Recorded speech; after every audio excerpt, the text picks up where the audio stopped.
Good evening, everyone. Thanks for joining me in this video.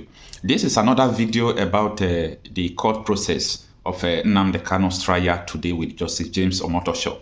There are a lot of things that transpired in the court today, and I think a lot of people are not seeing it the way it is. Now, in this video, I will explain what you have been hearing, that Nnamdi Kanu apologized to Justice Binta Nyako and the federal government lawyers. I will explain what transpired. And you must have heard that Justice James Omotosho, who is the presiding judge, apologized for Nnamdi Kanu, or apologized on behalf of Nnamdi Kanu. What warrants that for a judge to apologize on behalf of Nnamdi Kanu? And another thing I want to let you know is that despite I don't have faith in Nigerian judiciary, Justice James Omotosho shows a signal that he is going to be fair. Though without the pronunciation of a judge, you can't even know what he has in mind. But with his gesture today, I am going to let you understand in this video why I said that Justice James Omotosho has showed readiness, that he is ready to free Nnamdi Kanu. Now, let us start with what really transpired. As you can see on the screen, shortly after the appearances, counsel to Nnamdi Kanu, Chief Agabi, pleaded to address the court. He started by apologizing on behalf of his client, stating that they are now at a place where they must apologize to Justice Binta Nyako, the prosecution team, and his lawyers. He added that Kanu was angry and had been for a very long time. He said the attack on Justice Binta Nyako was unjustified. He apologized to his team, whom he attacked verbally. Yeah, that was Agabi, the New Senior Advocate of Nigeria, Nnamdi Kanu, picked to join his legal team. Now, what Agabi said today is that I want to apologize to Binta Nyako on behalf of Nnamdi Kanu, my client, and also to the federal government lawyers. Now, this is where it gets interesting. Immediately, Agabi finished speaking, the presiding judge, who is Justice James Omotosho, now enter into the matter. Justice Omotosho says the length of the trial may have taken a toll on Nnamdi Kanu. He said when he was arraigned in 2015, he was 47. That is, Justice James Omotosho is now talking, that when Nnamdi Kanu was arraigned in Nigerian court, that he himself was 47 years old. Listen, now he is 57 and still does not know where he is headed. This, according to him, may have led him to make certain comments which were not right. Justice Omotosho also tendered an apology to the prosecutor on behalf of Nnamdi Kanu. Now, this is a very good gesture. A lot of people might not understand what led here, okay? Now, it's important you get it right. A presiding judge apologized on behalf of Nnamdi Kanu, and he quoted that when federal government arraigned Nnamdi Kanu in 2015, that he was 47 years old. And now, he is now 57 years old. That is, they have arraigned this man for over 10 years. No judgment passed. The judgment that they have passed from appeal court, Supreme Court, was in this man's favor. Yet, this man has not been released.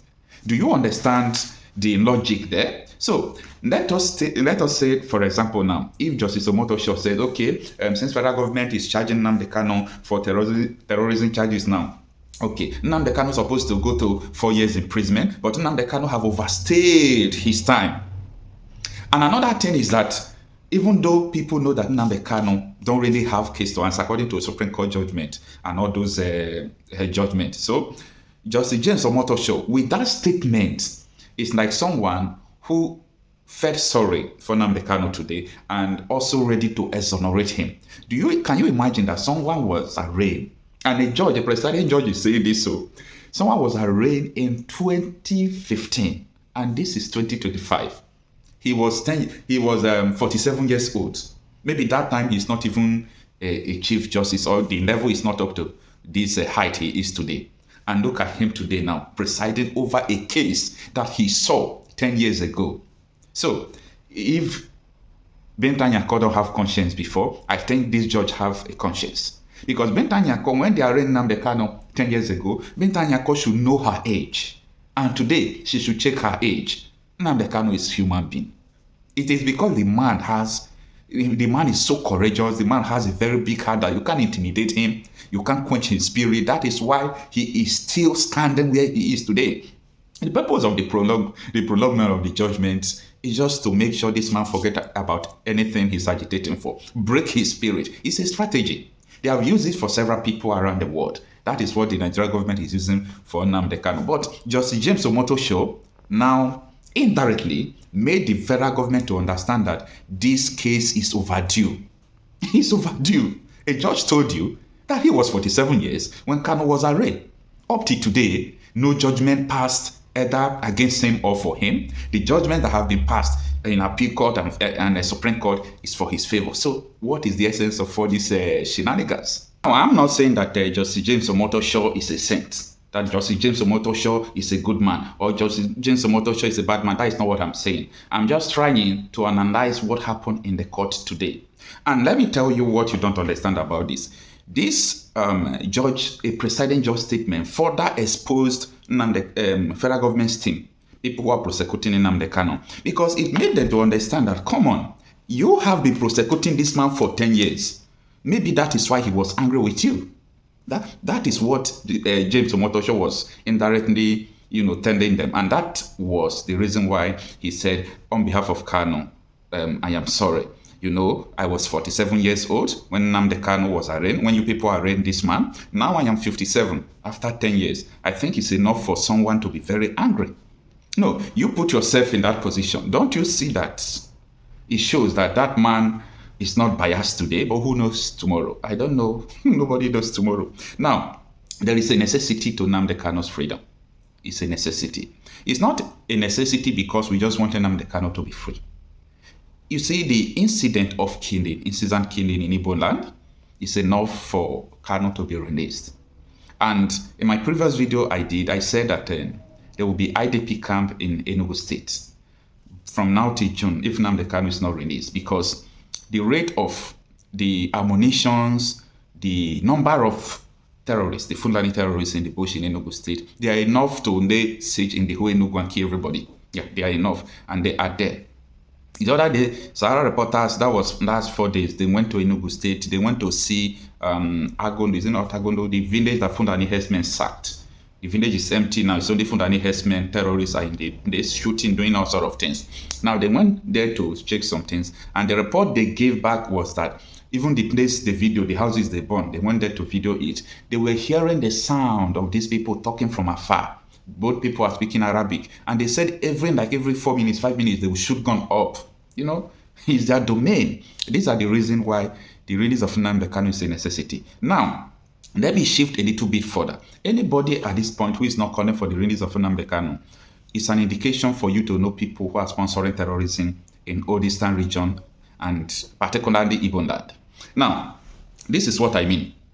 If during the time of Nnamdi Kanu, the whole bush were secured, everything was going well, and ever since this man was kidnapped, especially the time he was kidnapped, and ESN was not that strong again, and because of that, politicians, they use all tools against the Biafra agitators, and what you see today now is that the Fulani terrorists that led Nnamdi Kanu to establishing ESN, they are already laying siege on people's ancestral land now and taking it over. That is just the sole purpose why Nnamdi Kanu was doing what he was doing. It was the love of his people that led him into agitating for Biafra. This is a prince. He has the money. He was trained in London, and he has everything he needed for his life without any trouble, without even fighting for anybody. Nnamdi Kanu has what it takes to drive every kind of car he wants to drive on in this life as a prince. So he made money for himself, and the man is enough for himself. But he left all those things, both his family, he sacrificed the money, the pleasure, and he started agitating. It was the love of his people that led him to start doing that. Don't let any politician deceive you. Don't be deceived by what you hear from people, blah, blah. Now, the reality is done on everyone. Look at the suffering everywhere. Look at how people are suffering. Look at the killings everywhere. Incessant killings. Nnamdi Kanu needs to come out of the detention as urgent as possible. Okay? Help me share this video so that people will understand what Nnamdi Kanu stands for. Nnamdi Kanu is never a criminal. Nnamdi Kanu has never done something that warrants what he's facing today. So that is all I have to explain about what transpired in the court today. Thanks for listening. ihe nsogbu ọbụla dapụtara ebe a kamgbe anyị ji nọrọ ebe a.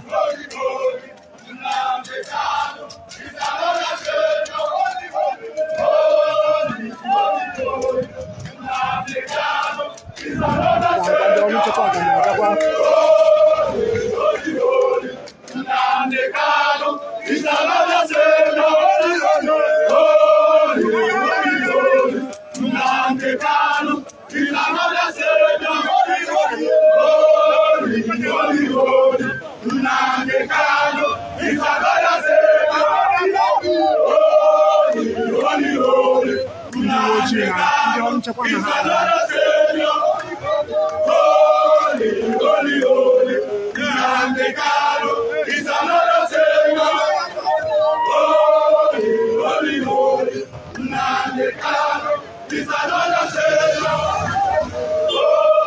ị ga-ahụkwa ndị ọrụ nta akụkọ jupụrụ eju ebe a, nwe onye na-anọchiri ibe ya ụzọ.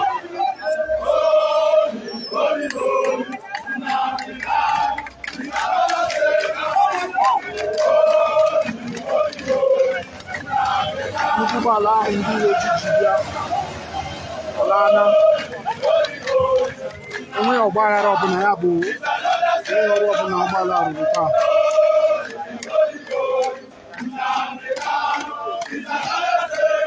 Aga m agbalị ka m gbadatụgodi ka m mara ma aga m ahụ ndị nke na-akwado Naịjirịa, mara ma a ga-ekwe m ka m gbada ebe ahụ ha nọ, bụ ndị nke na-emekwe ngagharị iwe na-akwado Naịjirịa, mana ha na-ebetere aka ndị uwe ojii ka kpachikwere ụzọ